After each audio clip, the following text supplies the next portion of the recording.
안녕하세요, 오목TV 여러분 반갑습니다. 네, 일주일에 한 편 정도 이렇게 영상을 찍어서 올리려고 노력하고 있는 오목입니다. 그런데 쉽지 않습니다. 쉽지 않고 어, 아, 그 제가 어제 저희 학교의 제 은사님 교수님을 만나 뵀는데 이제 안식년을 하고 계시거든요. 안식년을 하고 계시고 교회사나 교회 역사 쪽에서 제법 훌륭하게 또 업적을 쌓아오신 교수님이고, 근데 뭐 은퇴도 한 5년 정도, 정년퇴임도 남으신 그런 분인데, 제가 학교 와서 이제 이분을 뵙게 됐어요. 뵙게 됐고, 임원택 교수님이신데, 제가 이제 뭐 교수님 얘기를 하려고 하는 건 아니고, 이 교수님을 만나고 제가 좀 느낀 게 있어요. 느낀 게 있냐면, 몇 가지가 있는데, 하나는, 이 교수님은,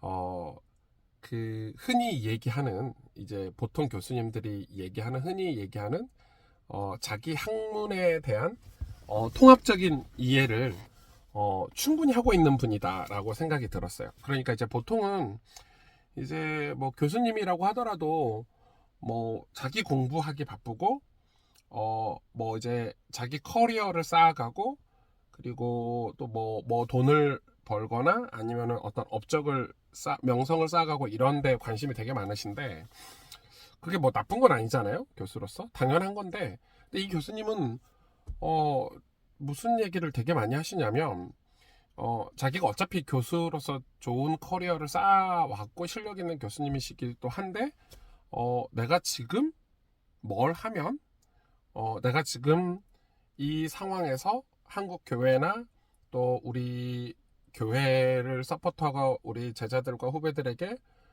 내가 뭘 하면 도움을 줄 수 있을지 이런 것들에 대한 어떤 통합적인 이해를 하고 있더라고요.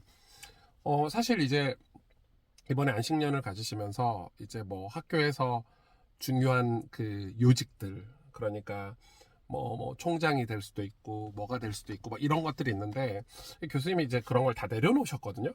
그리고 이제 정년퇴임까지 한 5년 정도 남았는데 이걸 왜 내려놓으시지? 보통은 다 이 기간에 더 높은 곳에서 은퇴를 해야 경제적인 거나 어떤 커리어적으로 훨씬 더 유익한데 이런 걸 반대로 내려놓으시는데 이제 어제 만나서 그런 얘기를 하시는 거예요. 책을 쓰고 싶다. 내가 어떤 직을 가지고 있으면 책을 쓰기가 어렵다. 그래서 한 4년, 5년 정도에 걸쳐서 세 권의 책을 쓰려고 한다. 그리고 교회 역사, 교회사에 관한 책을 쓰고 싶고, 또 뭐 그 중세교회 또 그 초대교회 중세교회를 넘어오면서 교회 직분에 관한 거, 그러니까 뭐 집사 직분. 우리가 진짜 궁금하잖아요. 도대체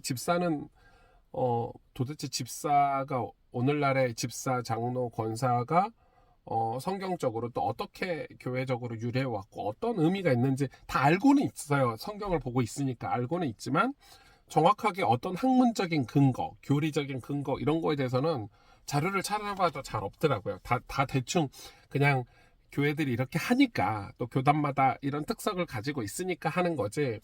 교수님이 이제 그거에 대해서 책을 쓰신다 그러는 거예요. 너무 좋잖아요. 그리고 뭐 또 한 권도 이렇게 생각을 하고 계시고 그래서 한 세 권의 책 정도를 쓰고 싶다라고 얘기를 하시더라고요. 그러니까 제가 뭐 이 책이 관심 있는 건 아닌데 야 이런 교수님도 계시구나. 그러니까 지금 이분은 하나님 앞에서 자기 인생을 하나님 앞에 평생을 뭐 서울대 나오셨거든요. 심지어 서울대 나오시고 신학대학원을 가고 미국의 캘빈을 나오셨는데 이 통합적인 이해를 하고 있고 이 통합적인 이해를 하고 있기 때문에 분명한 목적, 그러니까 분명한 내 자리, 그러니까 남들과 비교하거나 남들과 경쟁하거나 이게 아니라 통합적인 이해를 하고 있기 때문에 내가 뭘 지금 해야 되는지를 정확하게 파악하고 계신 거죠. 제가 어제 식사하고 이제 스멜츠에서 한 4-5시간 대화를 하고 이런저런 주고받는 얘기를 하면서 진짜 많이 배운 거예요. 여러분, 우리 신앙생활도 마찬가지죠. 신앙생활도 통합적인 이해가 반드시 필요하다고 저는 생각해요. 물론 이건 통합적인 이해를 하지 않더라도 그렇게 사는 사람들이 있어. 성실하거나, 뭐, 지혜롭거나, 아니면 열심히 사는 사람들, 그리고 노력하는 사람들, 이런 사람들은 대부분 통합적인 이해가 없더라도 그렇게 살아. 예를 들어서 뭐 내가 20대 때는 열심히 살아야 돼. 열심히 공부해야 돼. 내가 주어진 직장이나 내가 회사나 어떤 일을 할 때 최선을 다해야 돼. 뭐 저도 그랬으니까. 저도 전도사 때나 뭐 막 목사가 시작할 때는 내가 교만할 틈이 없고 뭐 이룬 게 아무것도 없으니까 뭐든지 다 닥치는 대로 최선을 다해서 예스 예스 하고 열심히 했거든요.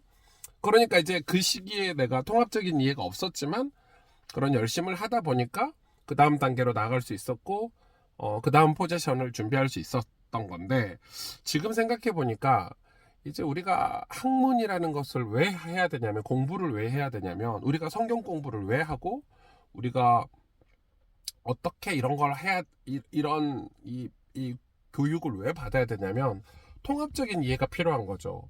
그러니까 이제 보통은 이런 통합적인 이해가 없다 보니까 내가 목적을 어디다 둬야 될지도 잘 모르고, 또 목적을 어디다 둬야 될지 모르다 보니까 남들과 비교하게 되는 거예요. 예를 들어서 이제 이 교수님은 남들 자기 친구들이나 심지어 자기 후배들도 뭐 학교나 뭐 사회적으로나 더 막 그런 직함을 받아가려고 어떤 뭐 심지어 뭐 그 총장 뭐 무슨 장 이런 걸 받아가야 돈도 더 많이 벌고 커리어 쌓을 수 가는데, 자기는 오히려 반대 길로 가는 거죠. 오히려 반대로 스탑하고 이제 남은 내가 은퇴하기까지 한 5년 정도 책을 3권 정도 쓰겠다. 이게 그래서 제가 교수님께 그랬어요. 교수님 진짜 세월 지나면 교수님에 대한 평가가 이 책으로 될 것 같고, 또 이 책 때문에 교수님이 진짜 후배들 이 교회에 진짜 많은 도움을 줄 수 있는 그런 길들이 열릴 것 같다 했더니, 뭐 자기가 꼭 그렇진 않더라도 만약에 그런 길이 열린다면 자기는 신학을 공부한 게 교회를 도우려고, 교회가 정말 하나님 앞에서 올바르게 세워지도록 도우려고 신학을 공부한 거기 때문에 그런 역할을 할 수 있다, 뭐 이런 얘기를 하시는 거예요. 그러니까 엄청난 뭐가 있냐면, 흔들리지 않는 어떤 그 견고한 목적, 그러니까 목적이라는 단어가 좀 맞는지 모르겠지만 내 가치관, 내 존재 이유, 이런 게 딱 설립이 되죠. 왜냐하면 통합적인 이해가 있어요. 이거는 이 학문을 통해서 통합적인 이해가 이렇게 갖춰졌다고 봐요. 예를 들어서 교회도, 여러분 교회를 이루는 게 3가지라고 전 생각하는데, 하나는 신학이죠. 여러분 교회가 신학이 없이 세워질 수 있나요? 없다고 전 생각해요. 예를 들어서 초대교회가 세워질 때도 그냥 세워진 게 아니잖아요. 구약의 신학들이, 구약의 그런 이 신학들이 교회를, 예수 그리스도를 그리스도로 메시아로 인정하지 않았지만 예수 그리스도가 오시고 나서는 이 구약의 이 많은 유대인들이, 예수 그리스도를 믿는 유대인들이 예수님이 그리스도구나, 메시아구나, 이런 통합적인 이해 속에서 이 교회가 세워지고, 또 사도 바울이 그 교회 이 소아시아 지역의 수많은 교회를 개척해서 세울 때도 여러분 서신서만 봐도 얼마나 이 신학적인 근거가, 예를 들어서 뭐 하나님 예수님의 말씀을 이런 이유로 이렇게 적용해서 이렇게 교회를 세웠잖아요. 대표적인 게 뭐 로마서 같은 거니까, 뭐 에베소서라든지 이런 교회론들은 이 교회론이 있지 않으면 교회가 세워질 수가 없어요. 근데 이 신학은 뼈대죠. 뼈대고, 그럼 말씀은 뭐냐? 말씀은, 생명의 말씀은 이게 신학하고 조금 다른 결이 된 우리의 말씀이죠. 우리를 복음이라고도 할 수 있고 말씀이라고도 할 수 있는데, 이 말씀은 살이죠. 살. 뼈에 살이 붙는 거예요. 뭐 이렇게 생기잖아요. 근데 이게 뼈하고 살만 있으면 되나요? 뭐가 흘러야 되죠? 피가 흘러야 되죠. 피가 흘러야 비로소 생기 있게 이 사랑도 하고 일도 하고 뭐 이렇게 감정도 나오고 이러는 거죠. 이 피는 저는 기도라고 생각해요. 성령께서 역사하시는 기도. 우리가 기도할 때 비로소 이 내 뼈대 위에 살이 붙은 것들이 이제 살아나서 움직일 수 있는 거죠. 그러니까 이게 균형이 굉장히 중요해요. 그러면 신학이 뼈가 없으면 어떻게 돼요? 이 말씀과 기도만 있다는 것은 물렁물렁 살아있는 것 같지만 금세 주저앉아 버리고 멀리 갈 수 없고, 뼈대가 없으면은 이게 올바른 방향으로 가고 있는지 잘 모르는 거죠. 그런 것처럼 신학은 중요해요. 여러분, 우리 개인의 신앙도 마찬가지라고 저는 생각해요. 여러분이 통합적인 이해를 반드시 해야 돼요. 그래서 여러분 성경을 반드시 읽으셔야 되고, 또 목사님의 설교가 중요하겠지만 그거는 이제 우리 말씀이잖아요. 근데 여러분 개개인들이 교회에서 교리 교육을 꼭 받으셔야 되고, 이게 뭐다는 거를 반드시 통합적으로 이해를 하고, 아, 교회는 이런 곳이고 신앙생활은 이런 거구나 라고 어떤 이 분명한 통합적인 이해를 하고, 거기에 내 인생이 내가 그 속에서 나는 뭘 할 수 있지? 나는 하나님 앞에서 어떤 삶을 살아야 되지? 나는 어떻게 하면 신앙생활을 어떤 목적을 가지고 어떤 존재 가치와 이유를 가지고 신앙생활을 해갈 수 있지라는 게 정리가 될 수 있죠. 거기다가 이제 하나님이 살도 붙이시고 말씀도 주시고 또 우리가 기도하게 하셔서 살아 움직이게 하시는 건데, 이제 보통은 이런 통합적인 이해가 굉장히 많이 부족하다 보니까 뭐 말씀을 받을 때 막 뜨거울 때는 확 일어났다가 뭐 갑자기 시험 들거나 환경이 뭐 내가 원하고 뜻하는 대로 안 되면 막 갑자기 막 흐물흐물 떨어졌다, 기도하면 막 살아났다가, 기도 또 할 수 없는 시험이 들었을 때는 주저앉았다가 또 남과 비교했다가 다른 사람이 이렇게 하는데 나는 왜 이렇게 되냐, 끊임없는 그런 견고하지 못한 신앙생활을 많이 하는 것 같아요. 그래서 여러분, 통합적인 이해라는 단어를 제가 썼는데 이거 굉장히 중요하다 이렇게 생각이 들고, 여러분 교회에서 이런 통합적인 이해를 할 수 있는 사역들을 많이 해주실 거예요. 그러니까 그걸 매년마다 말씀 사경회라든지, 저희 교회 같은 경우는 바이블 스쿨 때라든지, 전 이번에 송구 영신 예배 때 이제 우리 교회 통합적인 이해를 위해서 미셔널 처치에 관한 설명을 1, 2, 3강을 했거든요. 근데 이게 이렇게 사역하자, 이런 사명을 가지고 이런 일을 하자, 이게 아니에요. 그냥 통합적인 이해야. 아, 교회는 이런 곳이구나. 교회가 세상에서, 이 도시에서, 또 이 시대 속에서 우리 교회는 어떤 교회가 되어야 될까라는 통합적인 이해를 하기 위해서 제가 그런 강의를 했고, 참고해 보시면 좋을 것 같고, 그리고 이제 좋은 책들, 우리의 인생의 통합적인 이해를 할 수 있는 좋은 책들, 좋은 멘토들 가지는 거는 되게 저는 중요하다고 생각해요. 하다못해 저는 여러분에게 이렇게 이 일기 같은 거 쓰면 너무 좋을 것 같아요. 왜냐면 보통은 자기 자신을 객관적으로 보지 못할 때가 많거든. 그러니까 객관적으로 보지 못하니까 늘 감정에 휘둘리거나 상황에 따라서 내가 이리 갔다 저리 갔다 하는 경우가 많아서, 여러분이 매일 하루에 성경을 읽고 말씀을 묵상하고, 근데 성경 읽고 말씀 묵상해도 내가 통합적인 이해, 즉 내가 지금 어떤 상황인지 이해가 안 된 상태에서 성경 읽고 말씀을 읽으면 해석도 잘못할 수 있고 적용도 잘못할 수 있기 때문에, 저는 이제 일기 쓰는 걸 되게 추천을 해드립니다. 내가 일기를 쓰다 보면 하루에 대한 반성들, 그리고 내 자신에 대한 어떤 객관적인 이해들을 많이 할 수 있고, 그래서 이제 에드워즈 목사님뿐만 아니라 이 종교 개혁자들이나 청교도주의자들이나 또 초대교회도 마찬가지고, 이 기독교 공동체를 다 학문적 공동체라고 불렀거든요. 학문적인 공동체다. 이게 학문이라는 단어가 기독교에 붙었어요. 왜냐하면 그만큼 기독교는 그 책을 많이 읽고, 그래서 여러분 그 조나단 에드워즈 목사님이나 존 오웬이라는 그 독립교회를 했던 그 청교도 신학자죠. 존 오웬도 똑같은 얘기를 했죠. 우리가 경건생활이라는 걸 하는데, 경건생활이라는 하는 건데, 우리 경건생활은 말씀과 기도 이런 거밖에 생각 안 나잖아요. 근데 그런 종교개혁자들이나 미국의 대각성운동을 일으켰던 조나단 에드워드나 다 뭔 얘기를 하냐면, 경건생활에 필수로 들어가야 되는 것 중에 한 항목이 뭐냐면 바로 이 건전한 책 읽기예요. 건전한 책 읽기. 그러니까 이제 좋은 책들, 좋은 신앙 서적들, 이런 신학에 관한 책들을 꾸준하게 읽는 게 경건 그 생활이래요. 여러분, 우리가 생각했을 때는 경건 생활은 말씀 보고 전도하고 기도하고 이것만 경건이라고 생각하는데, 그리고 그런 사람들이 또 하나 얘기한 게 봉사활동이에요. 교회 안에서 청소를 하거나 설거지를 하거나 어려운 이웃을 향해서 뭘 돕거나, 이게 여러분 우리는 경건하고 아무 상관없는 것 같은데, 그런 사람들은 내 몸의 경건도 그렇게 보는 거예요.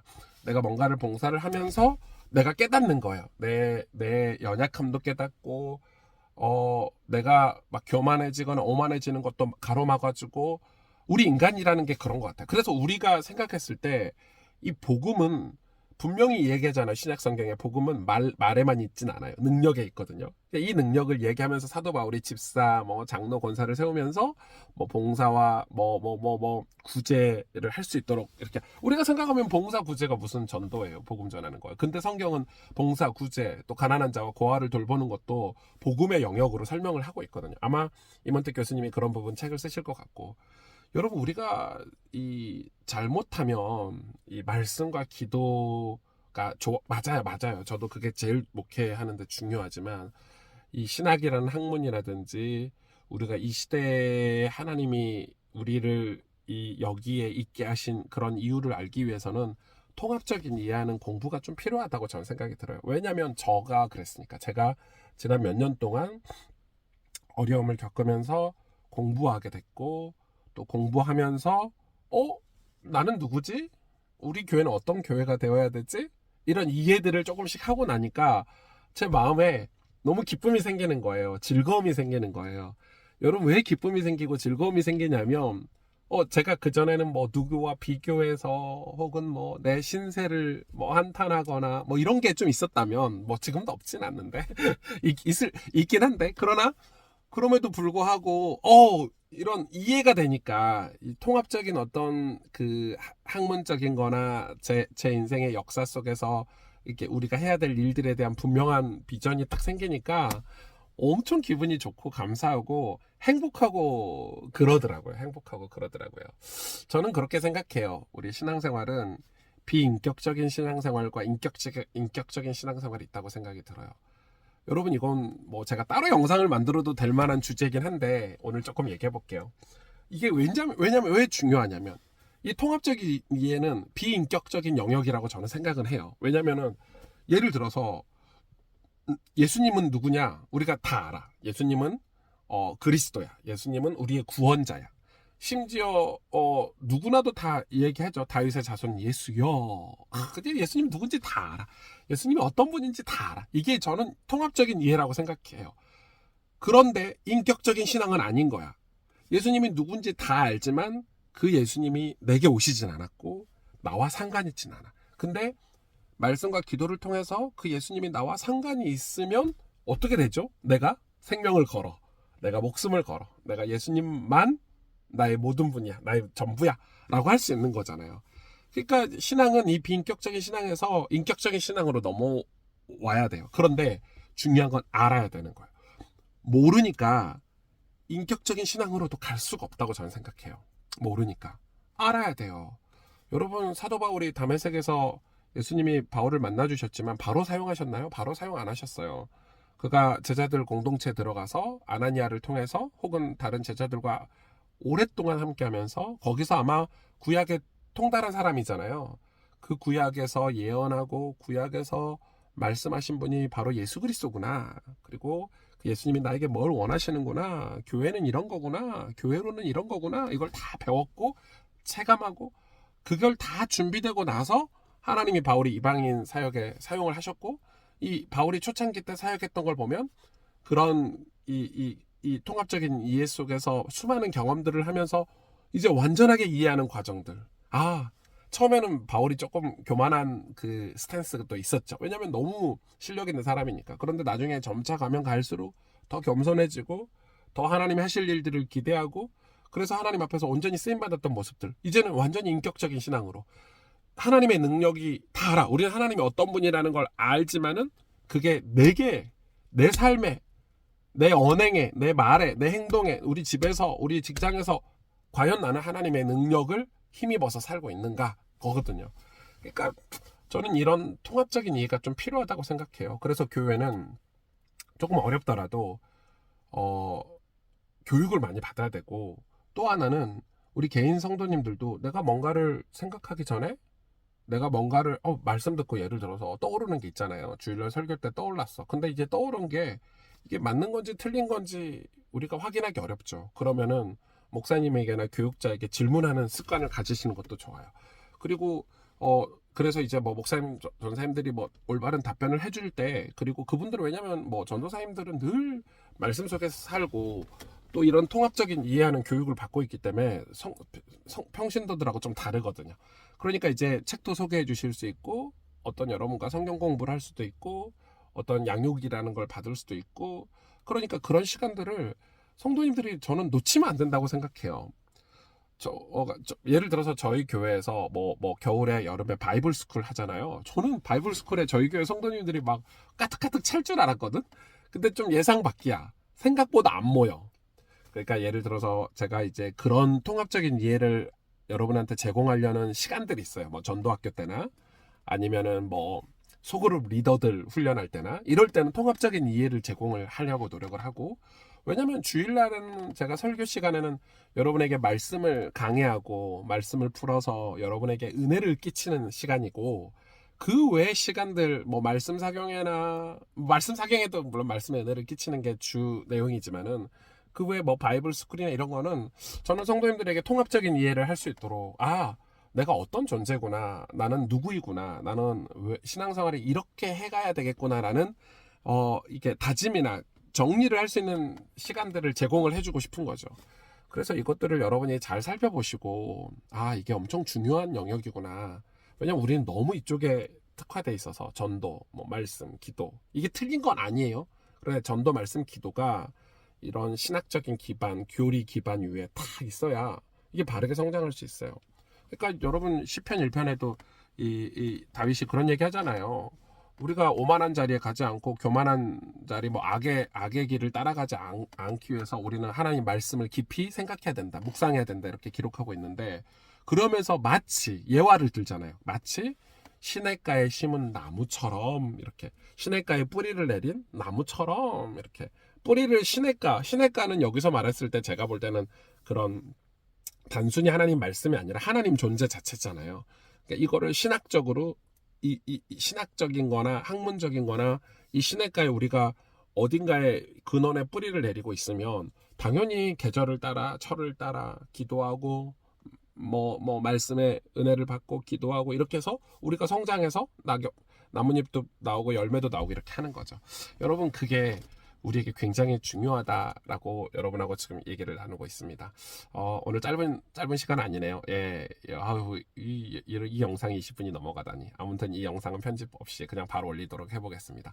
여러분, 신앙생활은 통합적인 이해가 반드시 필요합니다. 그 위에 우리의 분명한 존재, 가치, 이유 이런 걸 발견해야, 그리고 비전, 목적 그런 것들이 거기서 발견돼 우리가 타락하지 않고 흔들리지 않고 또 혹은 무너지지 않고 변질되지 않고 우리가 바르게 세워갈 수 있다는 사실을 기억하시기 바랍니다. 안녕.